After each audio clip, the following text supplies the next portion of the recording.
4 দিনের সামিট আমাদের শেষ হলো এবং আমি পার্সোনালি মনে করি যে 10-এ 10 পাওয়ার মতো সামিট হয়নি। সামিটে আরো অনেক অনেক ভালো কিছু করার সুযোগ আছে। আমরা আসলে প্রথমবারের মতো একটা গ্লোবাল স্ট্যান্ডার্ডে সামিট করার চেষ্টা করেছি। বিদেশে যেভাবে সামিটগুলো করা হয় ইনভেস্টমেন্ট সামিট, সেরকম করে একটা স্ট্যান্ডার্ড সেট করার চেষ্টা করেছিলাম আমরা। তো এন্ড অবভিয়াসলি আমি সবাইকে অনেক ধন্যবাদ। যে সামিটটা তো আসলে আমরা নিজেরা অর্গানাইজ করিনি, আমরা একটা ছোট্ট পার্ট অর্গানাইজ করেছিলাম, কিন্তু আপনারা মিডিয়া কমিউনিটি আমাদেরকে অনেক হেল্প করেছেন।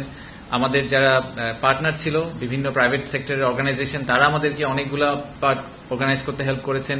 আমাদের যেই পলিটিক্যাল পার্টিরা ছিল তারাও আমাদেরকে অনেকভাবে সাপোর্ট দিয়েছেন, পার্টনার করেছেন, ফ্যাসিলিটেট করেছেন, অনেক কিছুতেই হেল্প করেছেন। সো সবাইকে এই আমাদের সামিটটাকে যতটুকু সফল করা গেছে সেইটার ক্রেডিটটা আসলে সবার। ফেইলিয়ার গুলো অবভিয়াসলি শুধুমাত্র বিডা এবং বেজার। নেক্সট টাইম আমরা এটা আরো ভালো করার চেষ্টা করব। একটা ওভারআর্চিং ফিডব্যাক হচ্ছে যে এই ধরনের সামিট এবং যে পরিমাণ আগ্রহ আমরা পেয়েছি, সেখান থেকেও আমাদের একটা টেক হচ্ছে যে এই ধরনের সামিট আমাদের একটা রেগুলার ফ্রিকোয়েন্সিতে করা উচিত সরকারের। সেই ফ্রিকোয়েন্সিটা বছরে একবার হতে পারে বা যে কোনো একটা ফ্রিকোয়েন্সিতে হতে পারে, বাট আমাদের ডেফিনেটলি যে আগ্রহটা আমরা দেখেছি, আপনারা যারা গেছেন তারা দেখেছেন যে ইন্টারকন্টিনেন্টালে যারা রেজিস্ট্রেশন করতে পারেননি, এরকম অনেকে এসে সারাদিন ইন্টারকন্টিনেন্টালে বসেছিলেন যে তারা যদি ইনভেস্টরদের সাথে একটু কথা বলতে পারেন, একটা করিডোর কনভারসেশন করতে পারেন, ইনফর্মাল টক করতে পারেন।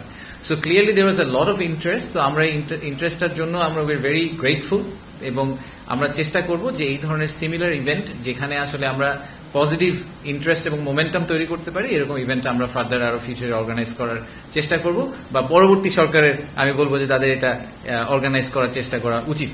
তো সামিট সফল হয়েছে কি হয়নি, এটা হচ্ছে I am guessing the first question you have, আমাদের কি ধারণা সামিটের ব্যাপারে।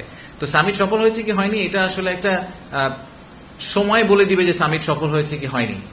সেটার অনেকগুলো প্যারামিটার আছে, বাট আমি শর্ট টার্মে সামিট সফল হয়েছে কি হয়নি এইটার প্যারামিটারকে আমি দুই ভাগে ভাগ করতে চাই। একটা হচ্ছে কোয়ান্টিটেটিভলি আমরা মনে করছি কিনা, যে পরিসংখ্যান দিয়ে যে সামিট সফল হয়েছে কি হয়নি। হচ্ছে যে সামিটের কোয়ালিটেটিভ কিছু ব্যাপার আছে, সেই ব্যাপারটা নিয়ে, সেই ব্যাপারটার উপর ভিত্তি করে সামিটকে আমরা সফল বা সফল বলবো কি না।